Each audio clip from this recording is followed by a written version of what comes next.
চাচা ও চাচা বুঝতে কি খবর? এই যে সারাক্ষণ দেখি তুমি খালি গাঞ্জাই ডলেন একা কি লাভটা পান তুমি কত?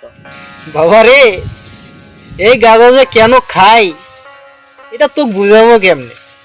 এটা যতক্ষণ খাই ততক্ষণ মাথার মধ্যে কোনো টেনশন থাকে না, নিজের কখনো বয়স বাড়ে না। মোট কথা তুই কোনোদিন বুড়ে হবি না বাবা। তাহলে মুই আসম। এ বাস্তা কোনটা যায়? আয় আয় এদিকে আয়, শোন। মুই আনা নিয়ে এসবে যাচ্ছম, তুমি যে এখনি করলে বলে যে এটা খেলে বুড়া হবা নাই, তো মুই যদি চেংরাই থাকম এঙ্কেই তাহলে তো মুই আনা নিয়ে এসে খাম। হ্যাঁ, তোর মাথার মধ্যে ঢুকছে তাহলে, তাই না? বুড়ে হবু না কে? তুই তো বুড়ে হওয়ার আগেই মরে যাবো রে বাবা।